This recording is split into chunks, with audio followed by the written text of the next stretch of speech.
বাড়ি থেকে বাড়িছে স্কুলে যাওয়ার কথা হয়ে গেছে, রেজিস্ট্রেশন ফিল আপ করবো, স্কুলে যাবো।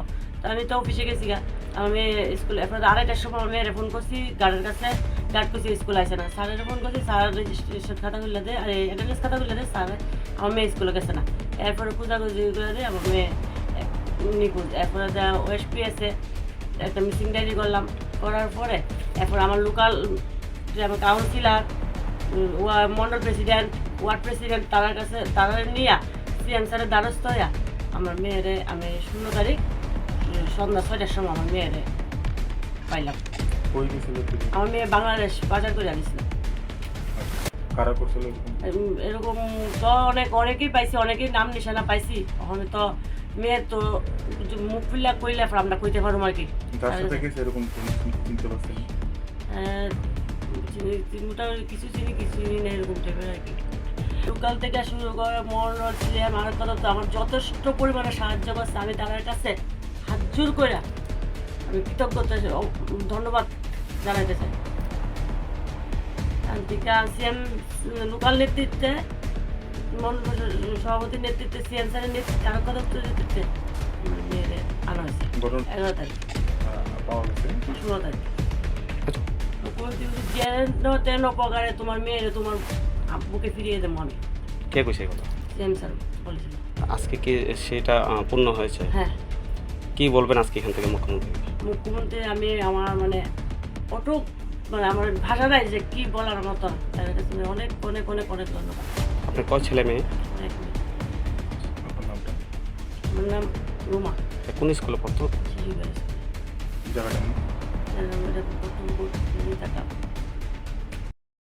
অ্যাকচুয়ালি গত 11 তারিখে আমাদের যে এই আটবরদলী বিধানসভার অন্তর্গত আমাদের 34 নম্বর যে ওয়ার্ড, যেটা আমাদের কর্পোরেটর রয়েছেন জাহ্নবীদি এবং আমাদের ওয়ার্ড প্রেসিডেন্ট পিন্টুদা আছেন। তাই আমি তখনই খবর পাইলাম 11 তারিখে যে আমাদের এখানে জয়নগরের যে নিবাসী রূপাদি, ওনার মেয়ে মাইনর, তো সেই জায়গাতে তারে স্কুলে পাঠানো হয়েছিল, কিন্তু স্কুলে গেছে না, সে তারা পাওয়া যাইতেছে না। তৎক্ষণাৎ পাওয়া না যাওয়াতে আমরা সবাই মিললে আমরা আমাদের যেহেতু এই বটদোয়ালির বিধানসভার যিনি অভিভাবক, আমাদের সকলের প্রিয় আদরণীয় মুখ্যমন্ত্রী প্রফেসর ডাক্তার মানিক সাহাজি, ওনার নলেজে গোচরে নিলাম। উনি তৎক্ষণাৎ, যেহেতু একটা মেয়ে, মাইনর মেয়ে, তাই উনি তৎক্ষণাৎ একটা স্টেপ দিয়েছেন এবং স্টেপে উনি আরক্ষা প্রশাসনকে তড়িঘড়ি করছেন যে যেন কোনো প্রকারে যেন মার কাছে যেন মেয়েরে ফিরাই দেওয়া হয়, সর্বতোভাবে যেন চেষ্টা করা হয়।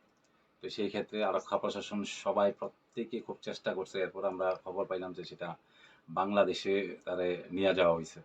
তো বাংলাদেশে নিয়ে যাওয়া হয়েছে পরে, যেহেতু বাংলাদেশের ব্যাপার, সেটা স্বাভাবিক, আরেকটা দেশের ব্যাপার, খুব কঠোর পরিশ্রমের ব্যাপার। সেই জায়গাতে আমি আরক্ষা প্রশাসন থেকে সবাইকেই ধন্যবাদ দেবো যে স্যারের এই নির্দেশে তারা কঠোর পরিশ্রম করে আজকে এই মার কাছে এই মেয়েরে ফেরাই দেওয়া হয়েছে, মায়ের বুকে। তো সেই জায়গাতে আমরা সত্যিই খুব খুশি যে এমন আমাদের আদরণীয় মুখ্যমন্ত্রী পাইছি, যিনি মানে এত তৎপরতার সহিত, এত দ্রুততার সহিত এমন কঠিন কাজটারও উনি কিন্তু কইরা দেখাইছেন। এবং উনি আমার কাছ থেকেও খোঁজখবর নিয়েছেন, আমাদের কর্পোরেটর জাহ্নবীদির কাছ থেকেও খোঁজখবর নিয়েছেন যে ওনারা মেয়ে ভালো আছে কিনা। তো তাই এখন মোটামুটি একটু ভালো আছে, মেন্টালি একটু ডিস্টার্ব ইয়েতে আছে, ডিপ্রেসে আছে। আমরা পরবর্তী সময় সেটা আমরা খোঁজখবর নেব, কী করব। পুলিশে তদন্ত করতেছে এবং স্যার কইছে যে আমাদের মাননীয় মুখ্যমন্ত্রী যে কাজে কারোরই কোনো রকমভাবে ছাড়া হইতো না, সে যেটাই হোক। তো সেই ক্ষেত্রে আমি আবারও আপনারা সকলের মাধ্যমে, বিশেষ করে আমাদের এই যে ওয়ার্ডের যিনি কর্পোরেটর আছেন জাহ্নবীদি, আমাদের ওয়ার্ড প্রেসিডেন্ট পিন্টুদা এবং আমাদের সর্বোপরি নেতৃত্ব এই বিধানসভার যিনি এমএলএ এবং রাজ্যের জনপ্রিয় মুখ্যমন্ত্রী আদরণীয় প্রফেসর ডাক্তার মানিক সাহাজিরে অনেক অনেক অনেক ধন্যবাদ জ্ঞাপন করতেছি। পুরো আরক্ষা প্রশাসনকে ধন্যবাদ জ্ঞাপন করতেছি। এবং আমি এই আজকে আমরা এই ওনার যে মাতার বাড়ি, সেই জায়গাতে আমরা আইছি যে ওনার নিবেদিতা ক্লাবের এখানে ওনারা থাকেন ভট্টপুকুর, এখানে খোঁজখবর নিলাম, মেয়ের সাথে আমরা দেখা করলাম। পাশাপাশি এই মারে আমরা, রূপাদিরে আমরা আশ্বস্ত করলাম যে আমরা সকলে সর্বদা আমাদের যারা বাসিন্দারা আছেন তাদের পাশে আছে এবং এই ফ্যামিলির সাথে আমরা থাকবো। সবাই অসংখ্য ধন্যবাদ।